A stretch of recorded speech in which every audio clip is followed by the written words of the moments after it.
Wala nang maraming paligoy-ligoy pa, diretso sa punto na. Maiksi lang ang komentaryo, pero diretso sa punto. Maraming kuro-kuro, may tiwali, may totoo. Dito, sa puntong diretso tayo. Punto, diretso. So ito, ang pangalan ng ang pangalan daw ng ito ay Oplan Bag on the Go. Yun. Oplan Bag in the Go. Yan ang tawag. Ang layunin nito ay para pabagsakin ang administrasyon ni Marcos. Ayon yan sa vlog ni Yayam Dizon. Yun siya nang bigay ng pangalan nito eh. Itong si Yayam Dizon, pro Marcos na vlogger ito.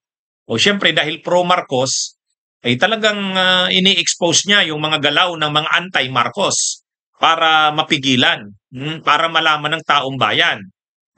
Ayon dito kay Yayam Dizon, ito daw ay kinakasa na.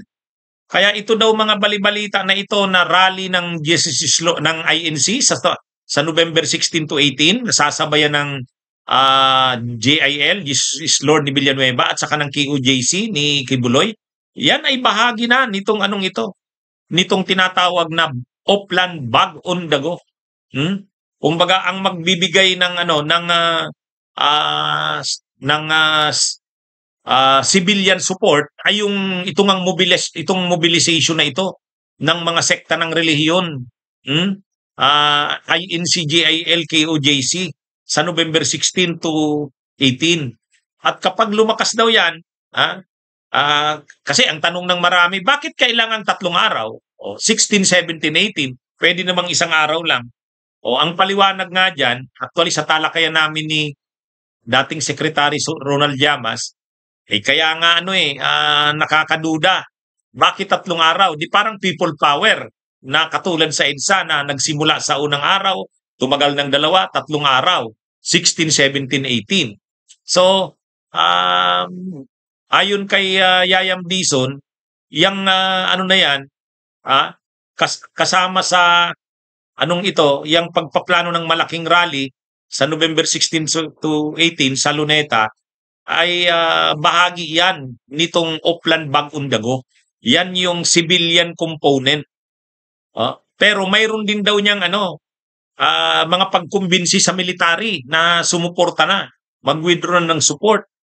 Hindi na lang daw retired na mga military officers ang kinukumbinsi. Pati daw mga nasa active na kinukumbinsi na. Magandang gabi mga kayayam. Medyo gabi na pero ayokong patagalin itong information na natanggap ko. Meron tayong reliable intel, no? Na sinasabing talagang merong pagpaplano na ginagawa para pabagsakin ang ating Pangulong Bongbong Marcos. Kung talagang totoo ang ating source, no? Ang tawag nila sa kanilang operation sa November 16 to 18 ay Bag on the Go. Yan po ang code name, Bag on the Go, no? Ang intel na to ay galing mismo, no, sa mga kasama sa nagpaplano para pabagsakin ang ating Pangulong Bongbong Marcos, no? Sasabihin ko po sa inyo, karamihan sa kanila no retired at meron din active pa. Pero yan yung tumutulong kay VP Sara Duterte, no, dahil mga naging tauhan niya o mga commander ng kanyang security group noon, no. Actually, hindi lang si Yayam Dizon na DDS na pro Marcos vlogger ang nag-discuss niyan. Maalala nyo, dun sa talakayan namin ni Ronald Llamas, nung Dos Amigos, sabi ni Ronald Llamas, ito, attorney, kumpirmado ito. Mayroong mga galaw ngayon na nangyayari. Nagiging mainit na ang galaw ng mga nagsusulong ng kudeta, destabilisasyon. Yung mga mutiny pag-aalsa ng military. Nasusuportahan ng sibilyan. Sabi ni Ronald Llamas, all in na ito, tayak bato na. Kasi marami na daw marami ng tinatamaan. Yung mga senador na tinamaan, si Chis Escudero halimbawa, si Jinggoy, si Joel Villanueva. Kumbaga sa kanila, ang pag-aasa na lang nila mapalitan ng administrasyon. Kaya ito, susuportahan na daw nila ito.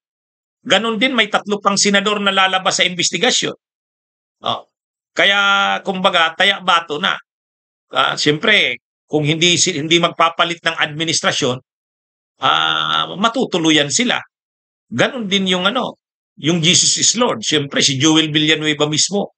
Si Kibuloy din, wala na rin pag-asang makalaya. Posible pang ang i-extradite na sa US. Si Duterte, wala na rin. Hindi na magagrant ang interim release. Yung jurisdiction ng korte, ng ICC, in-uphold na. So wala nang pag-asa. Kumbaga, ang pag-asa na lang talaga nila, mapalitan ng administrasyon at gagawin na nila ito sa pamamagitan ng mga ganito. Kudita, destabilisasyon o anumang paraan. Basta ang importante, mapatalsik na si Marcos.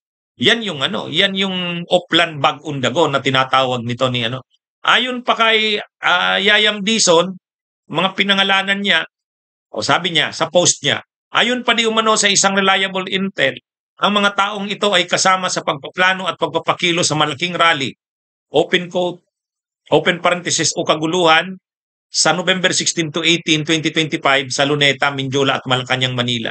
Ito yung mga pinangalanan ni Yayam Dizon.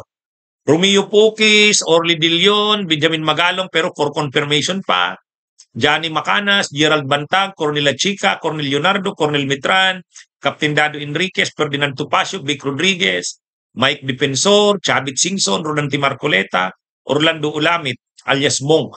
Galing kay Yayam Dizon, sa vlog niya ito. At dahil daw, siyempre, kailangan ng pera dyan sa mga destabilisasyon na yan, ang possible na financiers daw nito, si Sara mismo sa Kasipulong. Kumbaga, naglalabas na sila ng pera di umano. Saka si Chavit Singson. Siyempre, maraming pera yan si Chavit. So yan ay ayon kay Yayam Dizon. Ngayon,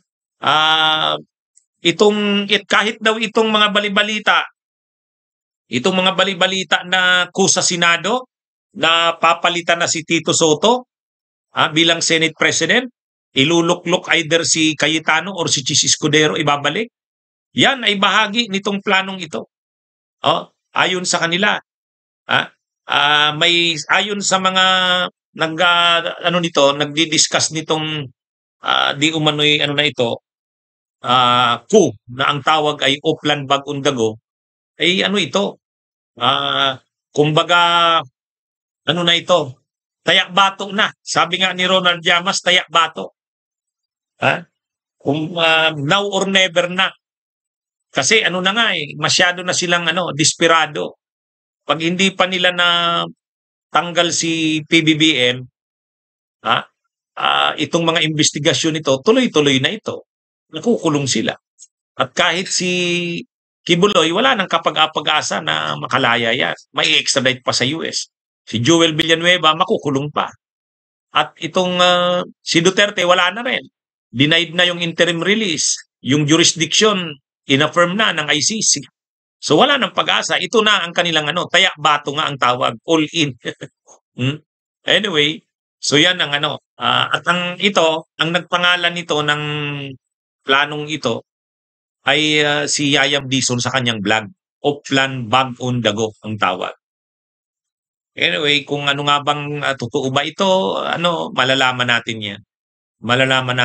Pero yung mga nag-organize ng rally sa November 16 to 18, dinideny nila. Katulad ng QOJC, naglabas ng statement, hindi naman daw i-destabilisasyon. Hindi daw sila sasama sa mga destabilisasyon. Bunyog, halikan na kasama ka. Bunyog, kapag buklod ay may pag-asa. Luzon, Visayas, Mindanao, isa ang pananaw. Sa bagong Pilipinas ang bunyog isisigaw. Bunyog, bunyog, bunyog.